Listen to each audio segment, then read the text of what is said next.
Can fact check him in real time. Last time at the first debate, we had millions of people fact checking, so I expect we'll have millions more fact checking because, you know, it's just awfully good that someone with the temperament of Donald Trump is not in charge of the law in our country. Yeah, because you'd be in jail. Secretary Clinton.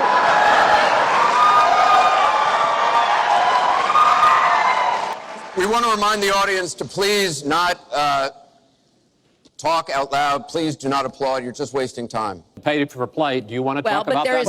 But there is no evidence. But there is a lot of evidence about the very good work and it's a criminal enterprise, and so many people know it. It's a criminal enterprise. Saudi Arabia giving $25 million, Qatar, all of these countries. You talk about women and women's rights. So these are people that push gays off buildings. These are people that kill women and treat women horribly, and yet you take their money. So I'd like to ask you right now, why don't you give back the money that you've taken from certain countries that treat certain groups of people so horribly? Why don't you give back the money? I think it would be a great gesture, because she takes a tremendous amount of money, and you take a look at the people of Haiti.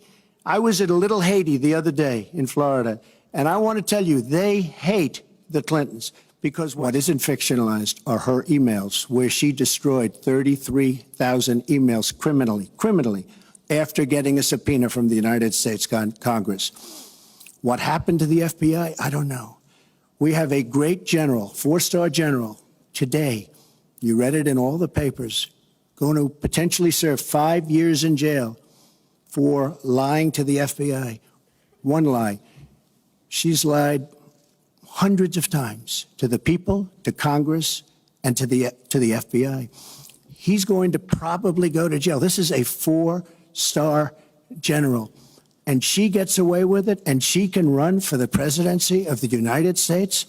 That's really what you should be talking about, not fiction, where somebody wants fame or where they come out of her crooked campaign. Secretary Clinton. Secretary, please let Mr. Trump speak. He's unfit, and he proves it every time you he are talks. The one that's unfit. You know, WikiLeaks just actually came out. John Podesta said some horrible things about you, and boy, was he right. He said some beauties. And, you know, Bernie Sanders, he said you have bad judgment. You do. And if you think that going into Mosul, after we let the world know we're going in, and all of the people that we really wanted, the leaders, they're all gone. If you think that was good, then you do. Now, John Podesta said you have terrible instincts. Bernie Sanders said you have bad judgment. I agree with both. Well, I am a man that comes from a very positive school when it comes to, in particular, one of these drugs. And we'll see how it works out, Peter. I'm not saying it will, but I think that people may be surprised. By the way, that would be a game changer. But we're going to know very soon. But we have ordered millions of units. It's being ordered from Bayer, and there is another couple of companies also that do it. For clarity, Dr. Fauci said there is no magic drug for coronavirus right now, which you would agree. I guess on this issue, I think we only disagree a little bit. Sorry. I disagree.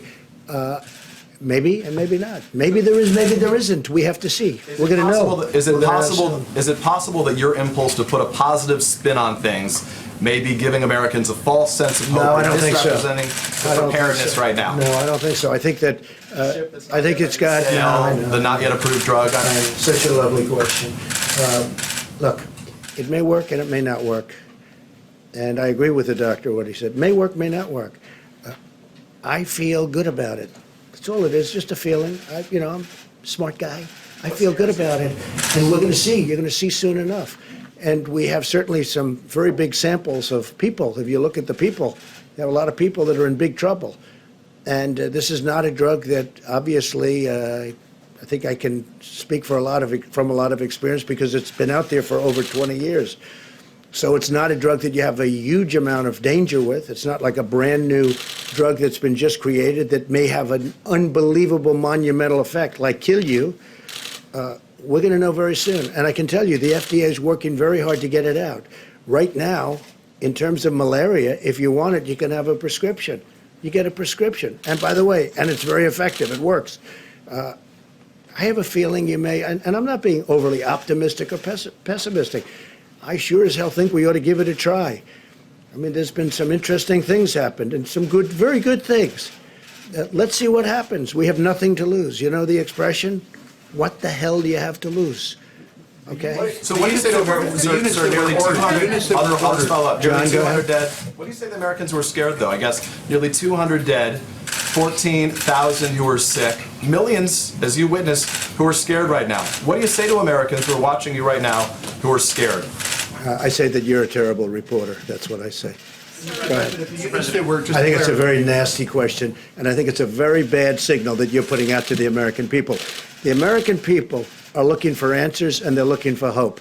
And you're doing sensationalism, and the same with NBC and Comcast. I don't call it Comcast. I call it Concast. Let me just for whom you work. Let me just tell you something.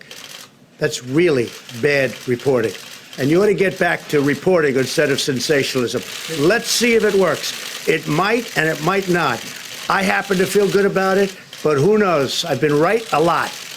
Let's see what happens, John. Can I get back to the science and the logistics? You're going to be ashamed of yourself. The units that were ordered, are they for clinical trials or are they for distribution to the general patient population? We are going to, as I understand it, we are going to be taking samples in New York. Governor Cuomo very much is interested in this drug, and they are going to work on it also after they get a certain approval. We're waiting for one final approval from the FDA. We'll see what happens.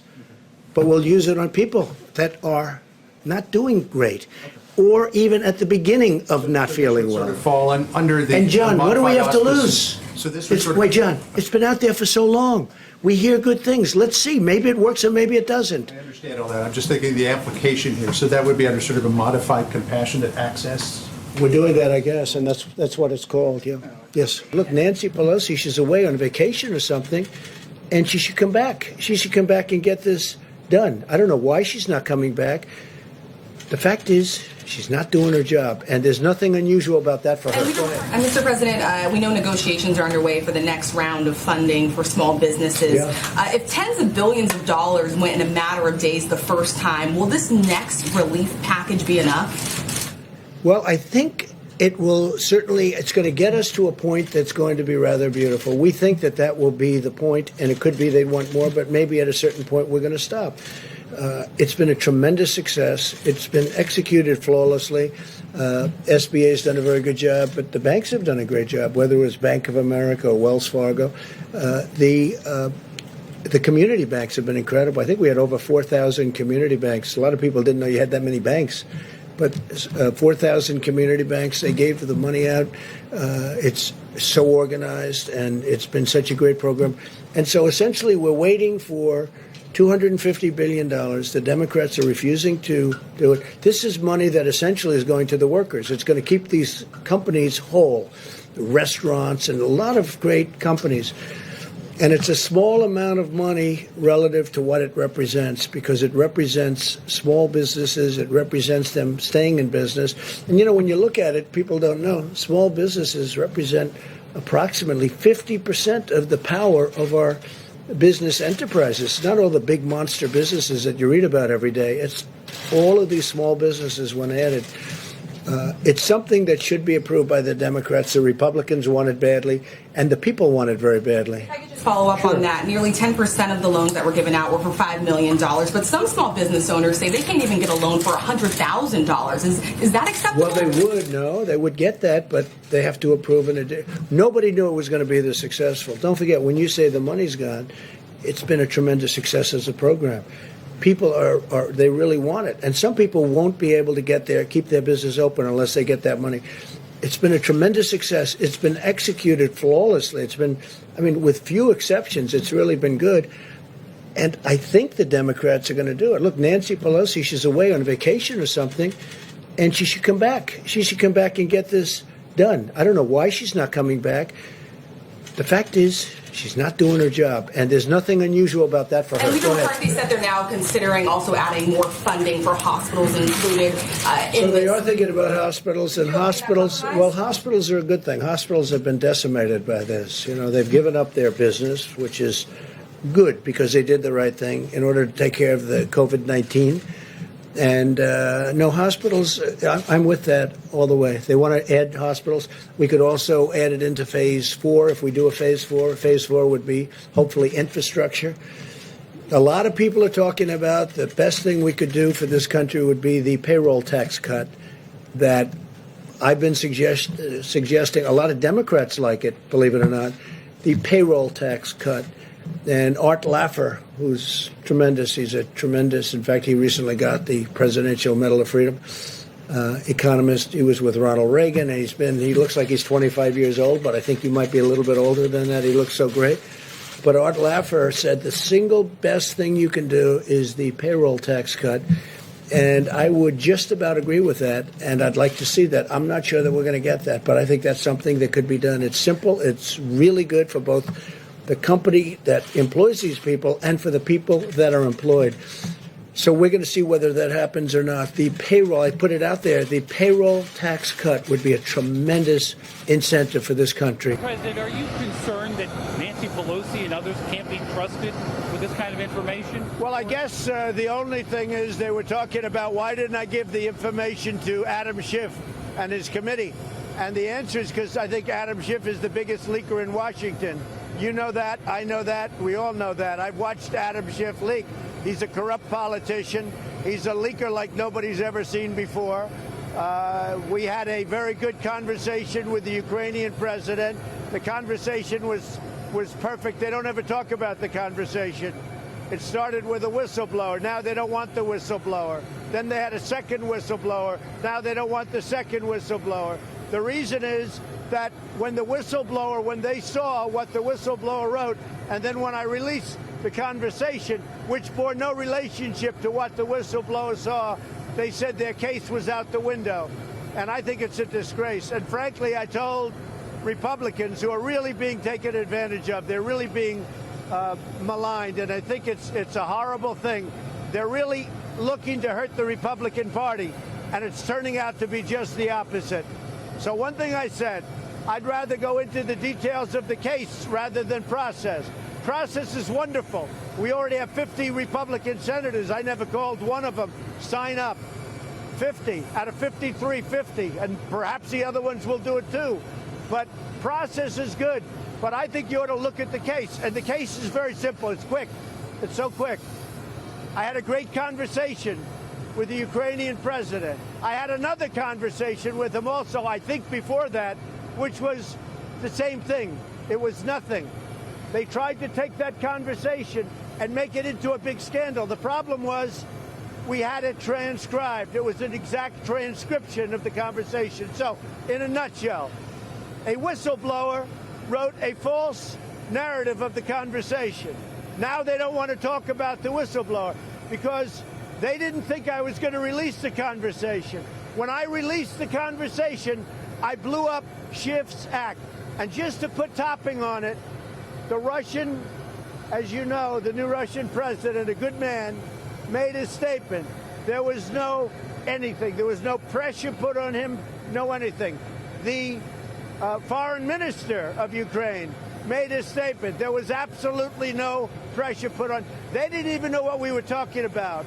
And just to finish it off, Adam Schiff went up before Congress and he made up my words.